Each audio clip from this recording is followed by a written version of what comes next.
Boa noite! Estamos aqui na Escola José Alves Cerqueira César para mais um projeto literário. O tema hoje é pré-modernismo e nós começamos o nosso projeto com Euclides da Cunha, com Giovana e Graziele. Podemos começar? Vamos lá! Olá, tudo bem? Boa noite. Eu sou a Giovana Espada e, como foi abordado pelo professor, eu e a Grazi vamos falar sobre o que foi o pré-modernismo e vamos entrar sobre um dos autores mais importantes que ocorreu nessa época, que é Euclides da Cunha. Pode começar, por favor.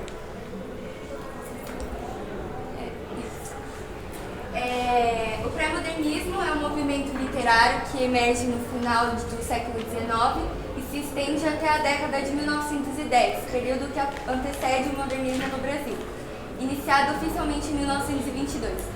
Este movimento, por sua vez, representa uma transição entre o realismo e o naturalismo, que ainda estavam em voga no país, e o modernismo, que viria a reformular completamente as formas e os temas da literatura brasileira.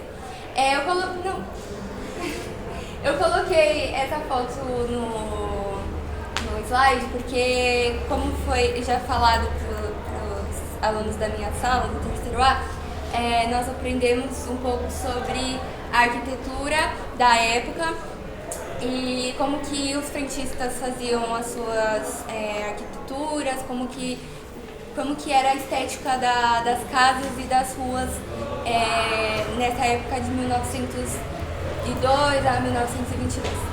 Pode passar, por favor. O pré-modernismo, né, ele vem consigo com uma riqueza de autores que influenciaram bastante para os dias atuais, como Agir Lima Barreto, Monteiro Lobato. Eu vou apontar, para quem não sabe, Monteiro Lobato, Lima Barreto, Graça Aranha e Augusto dos Anjos, e esse é o Euclides da Cunha.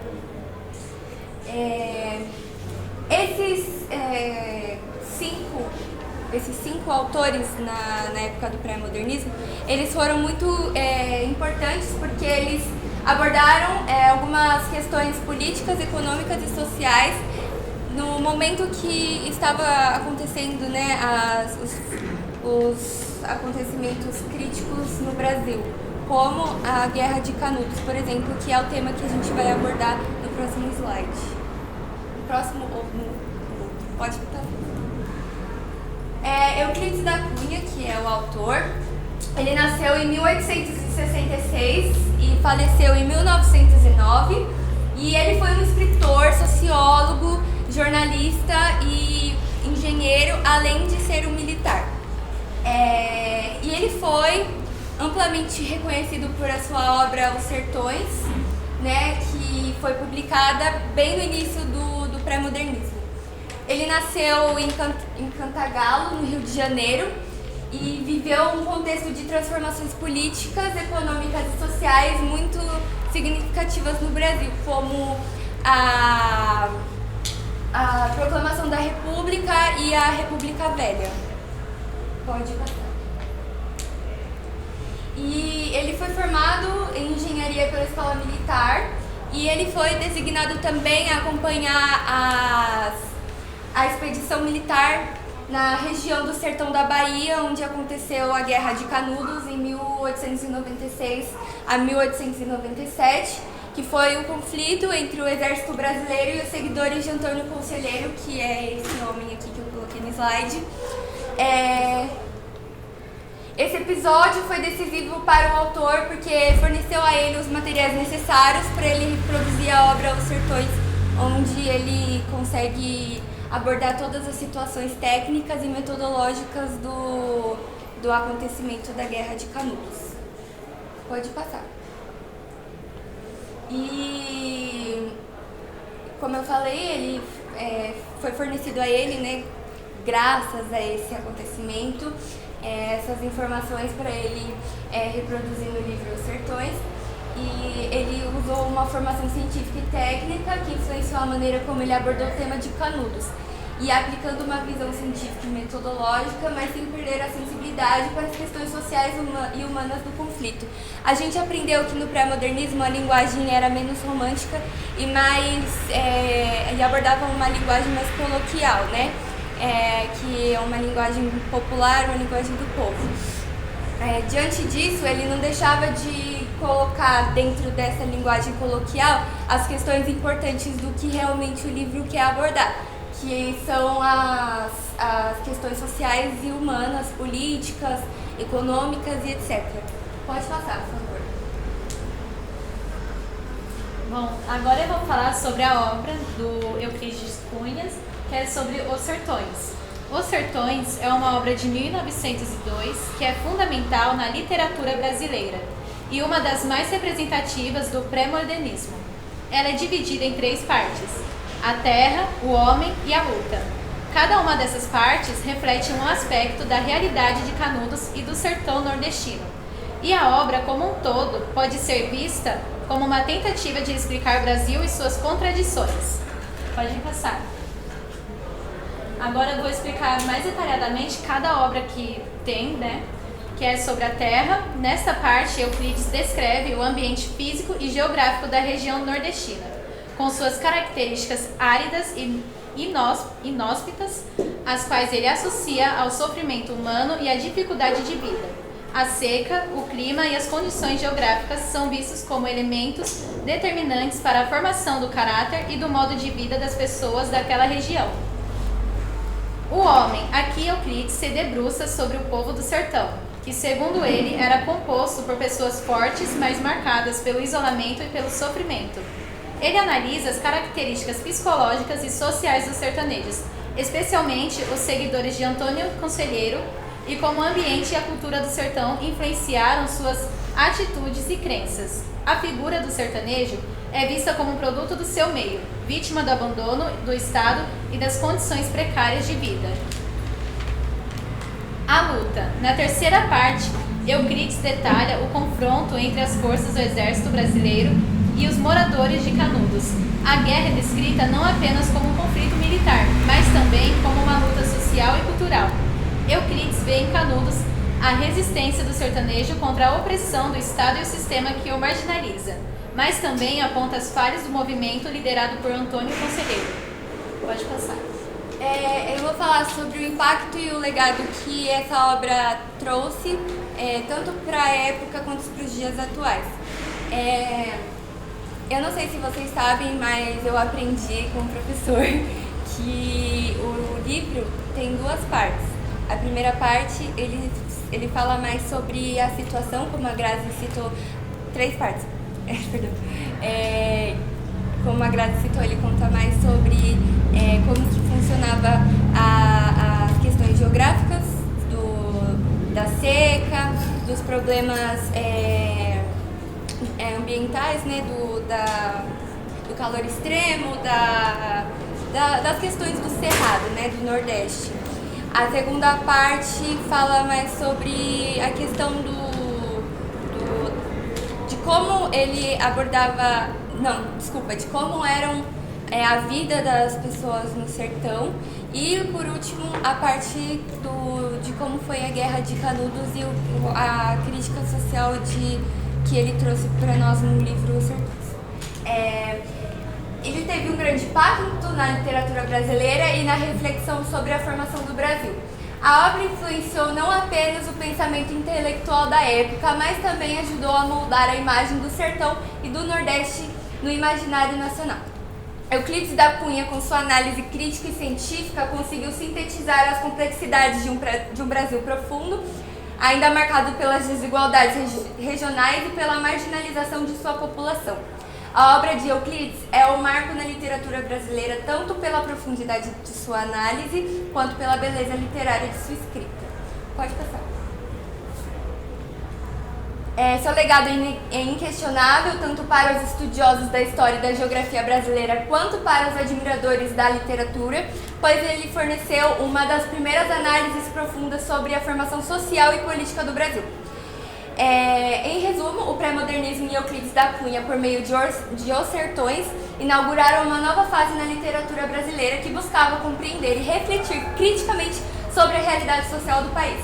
Eles representaram a transição de um período literário mais voltado para o romantismo e a idealização para uma era de maior realismo, objetividade e engajamento com os problemas sociais.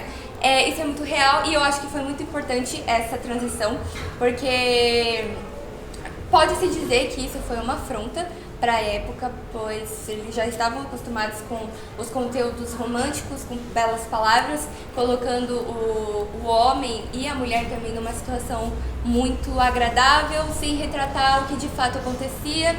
E graças a essa transição para o pré-modernismo e graças a esses grandes autores, nós podemos compreender que o que aconteceu com o Brasil, como que funcionava os contextos passados, e quando nós adquirimos conhecimentos desses autores, dessas obras, né, nós conseguimos ter uma visão do que nós queremos para os dias atuais. Quando nós lemos as histórias passadas, nós conseguimos identificar que se nós queremos votar em alguém que tem princípios com o que foi passado, ou se nós queremos mudança. Então, é importante a obra do Euclides da Cunha, porque ele nos cria um senso crítico que pode mudar e transformar o Brasil atual. Pode passar. Muito obrigada, gente. Pode ir? Boa noite, gente. Eu me chamo Ana Júlia. Ana Caroline. Gustavo. Então. E o nosso grupo vai falar sobre o Lima Barreto, que foi um dos pioneiros no pré-modernismo. A Luana vai começar falando sobre a importância. Alguém pode passar o slide, por favor? Então, o pré-modernismo foi o período de transição entre o simbolismo e o modernismo, que ocorreu entre o final do século XIX e a Semana da Arte Moderna de 1922. O pré-modernismo ocorreu no Brasil durante a República Velha, um período intenso de dilemas políticos como as revoltas da vacina, Canudos, enfim. Pode passar. As características desse período foi que foi um período que uniu características de outras escolas literárias como realismo, naturalismo, simbolismo e parnassianismo. Renovou a linguagem, focou na realidade brasileira na época e se aproximou da população, mostrando a sua realidade e valorizando a cultura popular brasileira. Eu vou falar sobre o contexto pré-histórico. Basicamente, lá no início do século XX, o Brasil ele vivia um período de transição política, com a República Velha e a política do café com leite. Desse modo, havia muitos conflitos e ocorreu muitas revoltas, como a revolta das vacinas e a Guerra de Canudos. E diante desse cenário, os artistas do nosso país, eles começaram a criar coisas ali com uma linguagem mais simples e coloquial. E lá na Europa, os artistas inovaram e influenciaram o modernismo aqui brasileiro a partir dos anos de 1922. Pode passar. Eu vou falar sobre a obra Tristes de Policarpo Quaresma. Foi publicado em 1915 e faz uma crítica ao romantismo por meio do personagem Policarpo Quaresma, que era um homem muito patriota, muito nacionalista, que amava muito o Brasil, porém ele acaba sofrendo um pouco de preconceito porque ele era incompreendido pelas pessoas. A história se passa no Rio de Janeiro, no governo do Marechal Floriano Peixoto, entre 1891 e 1894. As principais características são nacionalismo crítico e antirromantista. Eu vou falar sobre a importância do Lima Barreto. Lima Barreto foi uma figura central no pré-modernismo, destacando-se por sua crítica às desigualdades raciais e sociais, e influenciado pelo realismo e naturalismo. Sua obra antecipou o modernismo a retratar a realidade de forma crua Em Triste Fim de Policarpo Quaresma. Ele critica a elite carioca e questiona visões idealizadas do Brasil, sendo um precursor do movimento modernismo.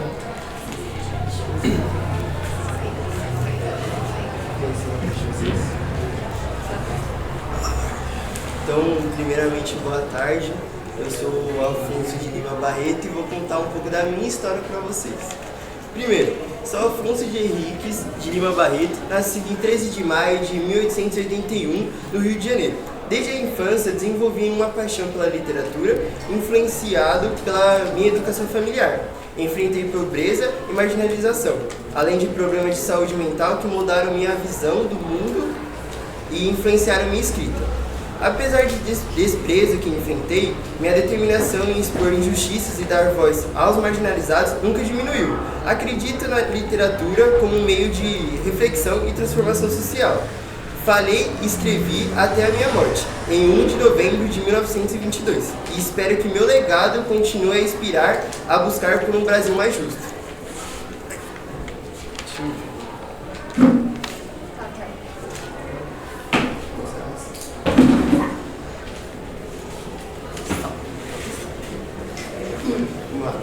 A cena começa com Policarpo vestindo um chapéu de palha, segurando um manual de agricultura e observando uma plantação completamente murcha. Ricardo, ao lado, coça a cabeça com um ar duvidoso. Vejam só, minha gente, e começamos a Revolução Agrícola no Brasil. Não é mesmo uma beleza? Beleza? Patrão, essas mandiocas são mais mortas do que promessa de político. Ora, é só um contratempo. Eu li que o nosso país, ele tem uma terra naturalmente fértil. É impossível que não cresça mais nada aqui. Mas você plantou mandioca na areia, Policarpo. Nem um cacho sobreviveria aí. A senhora não entende. Eu estou resgatando as culturas originais do Brasil. O que falta é o espírito nacionalista para essas plantas. Ou talvez um pouquinho d'água, né? De repente, ouve-se um barulho alto e os três olham na direção do galinheiro. Algumas galinhas correm desesperadas e um galo pousa na cabeça de Policarpo, que se debate. Mas o que é isso, Ricardo? O que está acontecendo com as galinhas? Bom, patrão, acho que foi aquela ração 100% nacional que o senhor inventou. Bem que eu avisei que feijão tropeiro não serve para comida animal. Mas parece que nem as galinhas querem ser tão patriotas assim. E a cena termina com Policarpo correndo atrás das galinhas, enquanto Ricardo e Adelaide riem, e o sol se põe sobre a fazenda. Bom, gente, esse foi o nosso trabalho. Eu espero que vocês tenham gostado. Boa noite, pessoal, tudo bem? Eu sou do terceiro E e sou Giovana Costa Sou Matheus Rodrigues. Eu sou Matheus de Oliveira. e vamos apresentar um dos atores pioneiros sobre pré-modernismo, que é o Monteiro Lobato. Pode passar. Quem foi Monteiro Lobato? Bem, nome completo: José Bento Renato Monteiro Lobato. Ele nasceu em 18 de abril de 1882, Taubaté. A morte dele foi 4 de julho de 1948, em São Paulo. Então ele morreu com 66 anos. Foi um tempo de vida bem longo, até para quem mudou muito até o nosso dia de hoje, nossa infância, porque todos nós conhecemos ele de algum modo, né, na nossa vida. E vamos falar sobre a carreira e a contribuição dele. Ele foi escritor e editor pioneiro.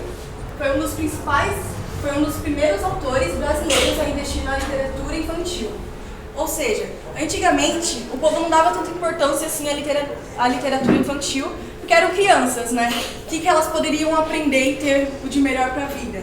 Até que veio ele e criou várias histórias pelo qual a gente conhece hoje, que vai ser falado no próximo slide. Na literatura infantil, criando histórias que misturaram fantasia e cultura brasileira. Ou seja, através dele, não tem Bom Dia e Cia aqui, quem já assistiu Bom Dia e Cia, né? Todas as coisas que mudaram em si a nossa infância, foi com base nele que ele foi lá e criou. Começou com o pé direito, assim, e foi. Enfim, e através da mistura da fantasia e tudo mais, ele criou vários desenhos que a gente conhece hoje e moldou a infância de muitas crianças através disso. Também foi fundador da primeira editora nacional. Ou seja, antes, aqui no Brasil, naquela época, não existia nenhuma editora nacional aqui no Brasil. O Brasil era tão desvalorizado ao ponto de que todos os livros eram feitos no exterior. Toda a impressão, toda a leitura, era tudo pelo exterior. Não tinha nenhuma gráfica, não tinha nada, nenhuma editora E só começou por causa dele, né? Porque ele começou a fazer os livros dele e através disso ele criou a primeira editora nacional do Brasil. O que ampliou também, ele revolucionou o mercado editorial e ao publicar os livros dele no país, ou seja, mudou como fala? Ele mudou a vida econômica do país através dos livros editoriais e também através disso, jornalismo e crítica social. Ele não só escrevia livros infantis como a gente conhece, como ele também escrevia muitas críticas à política e à sociedade. Ou seja, através dessas críticas muito árduas, ele foi preso, porque ele falava muitas coisas que muitas pessoas na época não conseguiam aceitar. E através disso ele levou a ser preso em 1941 com livros de críticas durante o Estado Novo de Getúlio Vargas. Pode passar. Beleza.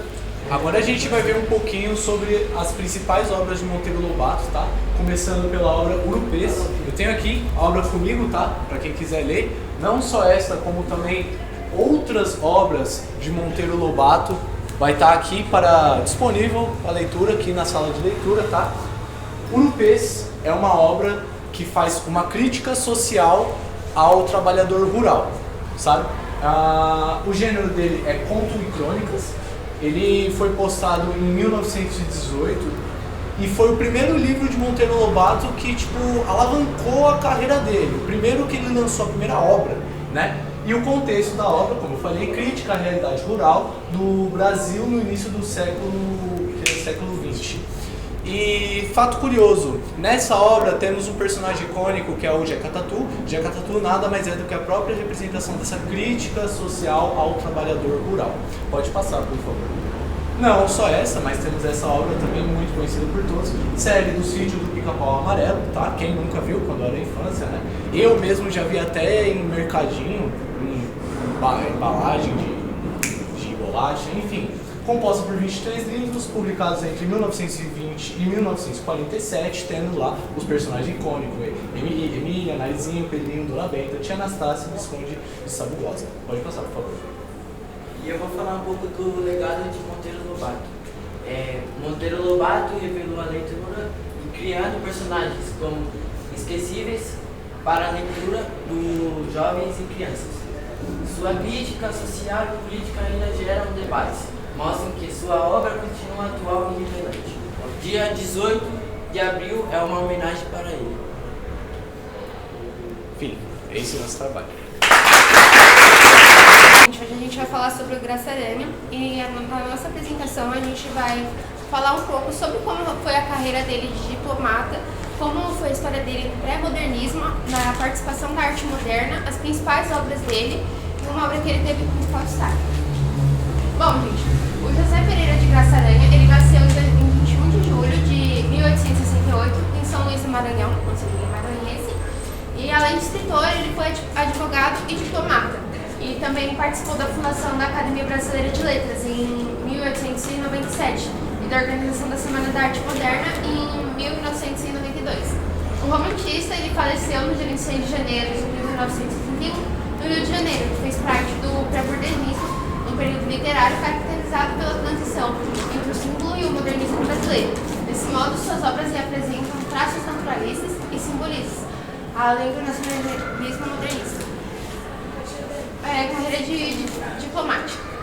Entre 1900 e 1920, o Graça Aranha ele desempenhou junto a Itamati várias missões diplomáticas e percorreu alguns países como representante do Brasil durante 20 anos de carreira diplomática. E ele se esteve na Inglaterra, Itália, Suíça, Noruega, Dinamarca, França e Holanda. E em 1920, ele regressou ao Brasil, engajando-se em concorrentes de pensamentos que variam revolucionar o país com a Semana da Arte Moderna. O pré-modernismo abrangeu um período literário compreendido entre a publicação do romance de Canaã de Graça Aranha, em 1902, e a realização da Semana da Arte Moderna em São Paulo, em 1922. Como época de transição que foi no pré-modernismo, coexistiram tendências conservadoras com tendências renovadoras.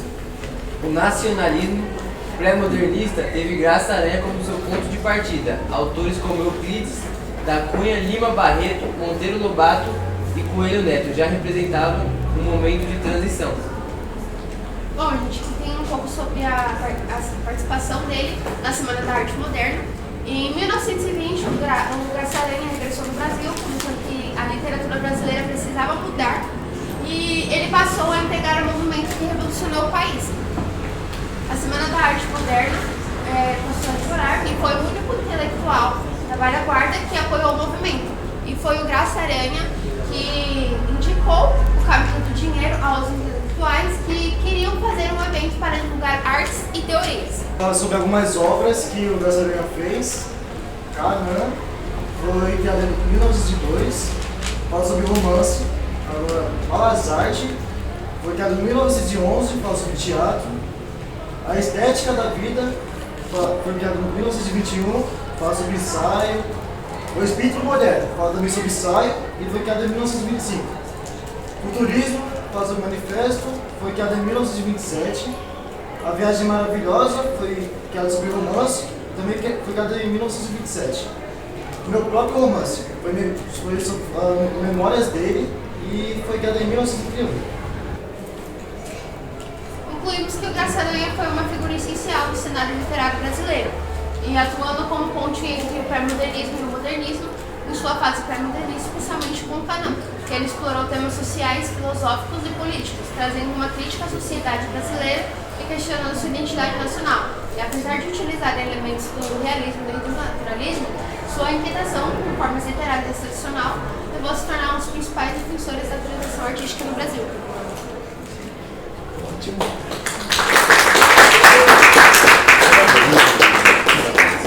Iremos falar agora sobre a principal obra dele, que foi Canaan, que foi criada em 1902.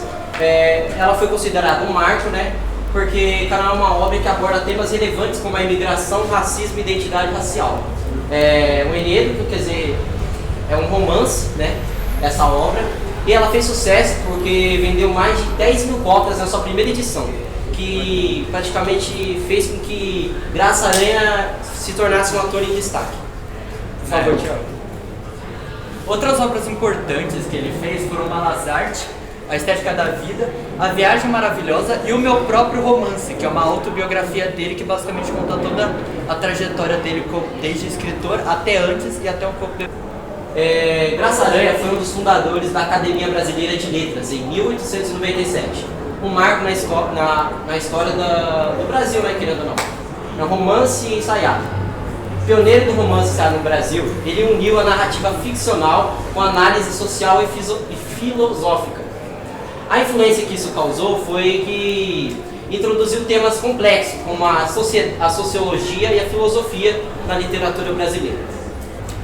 Concluindo, os impactos que Graça Aranha teve na literatura brasileira foram muitos, mas os mais impactantes de fato foram a transição do naturalismo para o modernismo, moldando a literatura brasileira com suas ideias inovadoras, o seu legado, que dura até hoje, inspirando escritores e influenciando a cultura brasileira até hoje em dia, e a sua obra continua sendo estudada e debatida na academia que ele ajudou a fundar, consolidando seu lugar como um dos maiores autores brasileiros.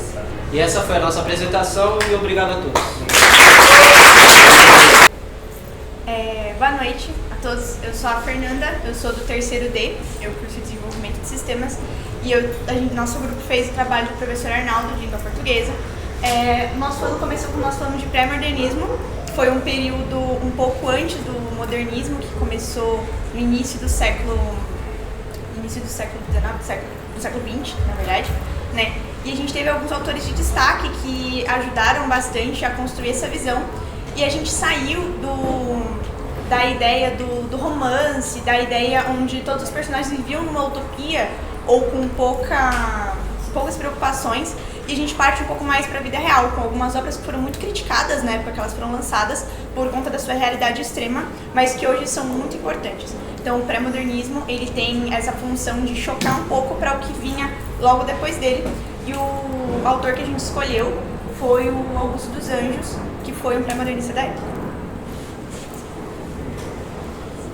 O Augusto dos Anjos nada mais foi que um cara que simplesmente fazia as poesias dele, só que como posso dizer, Ele colocava direto na lata já, ele já mandava direto. Tinha muita gente que ficava naquele romantismo, naquela ladainha sempre, ele só metia na lata, só falava direto o que ele tinha pra falar. Ele foi considerado um pré-modernista, porque... como posso explicar? Ao mesmo tempo que ele só colocava a poesia dele lá, ele deixava alguns detalhes a mais que cultivavam toda a obra dele, né? E é mais ou menos isso. Ele começou ali em 1884 com as poesias dele e até hoje vem encantando muitas pessoas.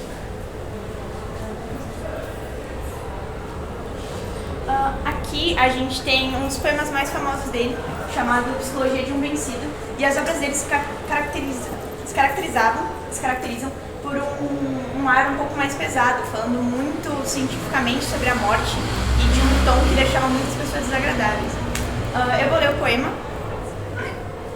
Inserir um pouquinho de texto, eu, filho do carbono e do amônio, monstro de escuridão e rutilância, sofro desde a epigênese da infância, a influência má dos signos do zodíaco. Profundicidamente hipocondriaco, esse ambiente me causa repugnância. Sobe minha boca uma ânsia análoga à ânsia, que se escapa da boca de um cardíaco. Já o velho, este operário das ruínas, que o sangue podre das carnificinas come, e a vida em geral declara guerra. Anda a espreitar meus olhos para roê-los, e há de deixar-me apenas os cabelos, na frialdade e ignorância da terra.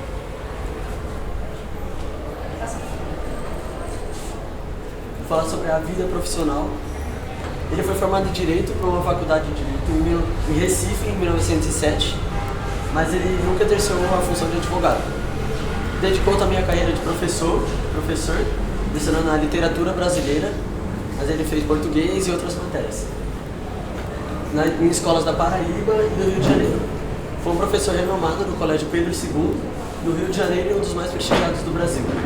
E em 1913 assumiu uma direção do grupo escolar na Escola Ribeiro Junqueira, em Minas Gerais.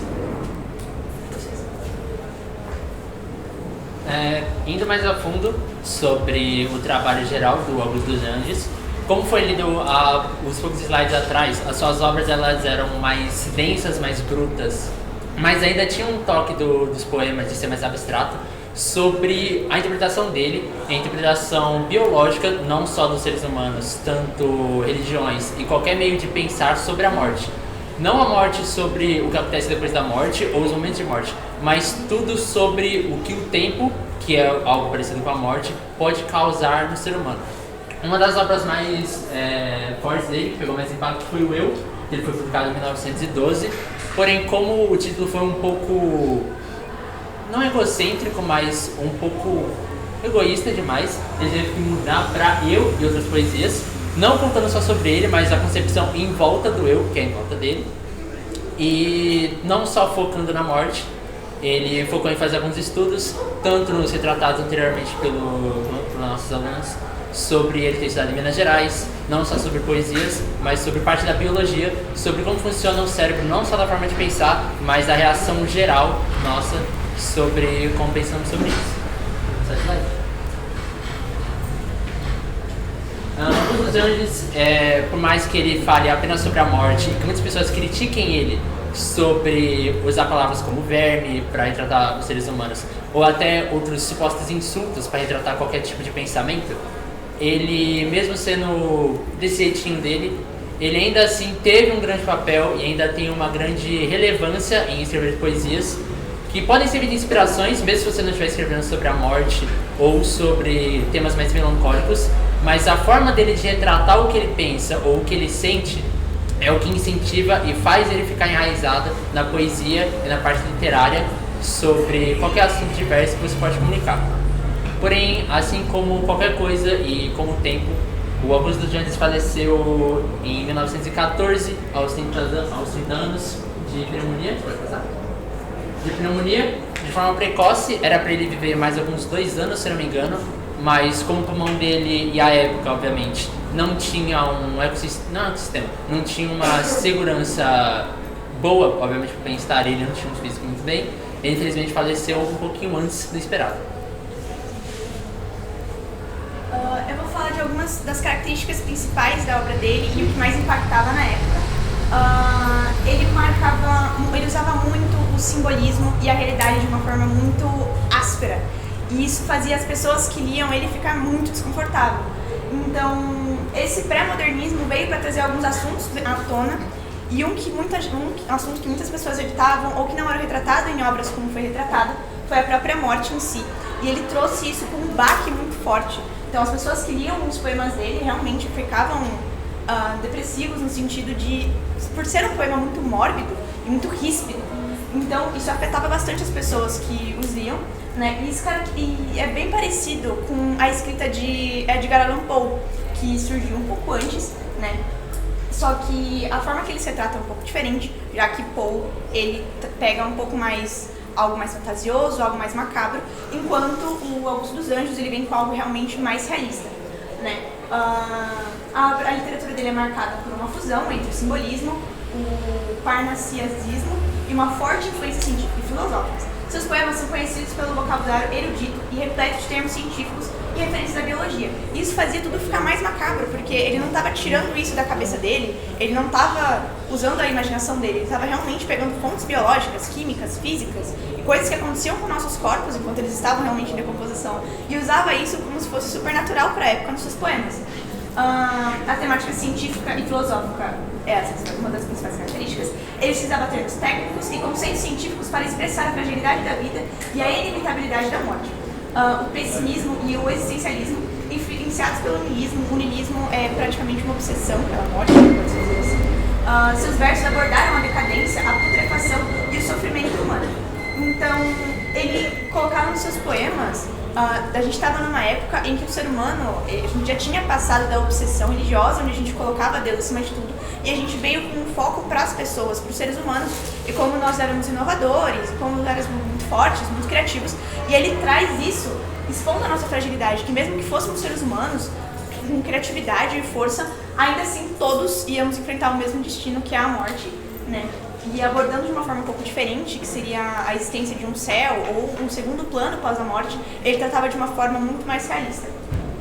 Ele utilizava a linguagem inovadora, mistura de palavras rebuscadas com expressões populares, criando uma musicalidade única e a rejeição do idealismo romântico. Diferente de outros poetas de sua época, ele apresenta uma visão crua e sombria da realidade.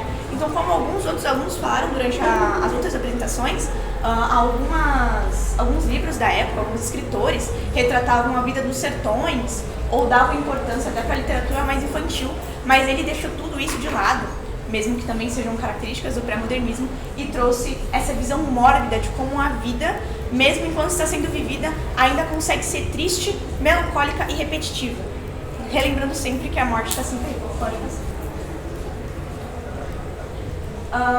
O único livro publicado por Augusto dos Anjos em vida foi eu, mencionado pelo aluno Alfredo, lançado em 1912. Posteriormente ele foi reeditado, incluindo alguns outros poemas que ele havia feito um pouco antes dele falecer. Alguns poemas mais conhecidos, a gente tem versos íntimos, e o icônico verso dele que ele fala, que muita gente coloca em outras obras até, é: a mão que afaga é a mesma que apedreja, revelando essa morbidade de você não poder necessariamente confiar em muitas pessoas, porque a mesma mão que te acaricia e que te traz desconforto uma hora ou outra, ela vai apedrejar você e ela vai te machucar, trazendo essa visão um pouco fria sobre as relações humanas. A Psicologia de um Vencido, que eu acabei lendo há algum tempo atrás, expressa sua visão fatalista da vida, com versos que falam sobre a decadência e a inutilidade da existência. O Lamento das Coisas, um poema melancólico que reflete sobre a passagem do tempo e a transitoriedade de tudo e a idealização da humanidade futura. Um raro poema em que se vislumbra um futuro onde a ciência e a humanidade evoluem, embora com certo ceticismo. Então, na época, ele não foi dado o reconhecimento que ele realmente merecia, porque ele é um dos grandes escritores, um dos grandes poetas brasileiros, né? Justamente por causa dessa morbidade, mas hoje não é um dos assuntos que mais não é tão polêmico hoje em dia, tanto que muitos escritores usam disso, e a gente vê que algumas obras antigas, como as obras de Poe, que tem uma temática um pouco parecida, um pouco mais macabra e um pouco menos mórbida, mas tem bastante reconhecimento de muitos escritores atuais focam nessa morbidade e até nesse lado mais macabro da mente humana e dessa putrefação que todos passamos uma hora ou outra em vida. Então, mesmo sendo pouco reconhecido, isso fez, para a época, ser um impacto e uma coisa até meio ofensiva para as pessoas que consumiam poemas e que consideravam poemas românticos e bonitos, trazendo que muita gente entrasse em discordância sobre a relevância dele dentro das obras brasileiras e até se ele realmente era um poeta tão bom quanto se dizia. E no final ele acabou falecendo muito cedo, da forma como que ele havia previsto, não ironicamente, de uma forma horrível. Pode passar o slide. Falar sobre o estilo e o impacto dele. Embora ele tenha sido mal compreendido, o Augusto dos Anjos se tornou um dos poetas mais estudados e admirados do Brasil. Sua obra influenciou gerações posteriores, frequentemente associada ao pré-modernismo. Embora tenha características únicas que tornam difícil de classificar, seus versos carregam um tom de desilusão e desconforto existencial, fazendo ele um autor único e atemporal na literatura brasileira. É isso. É isso.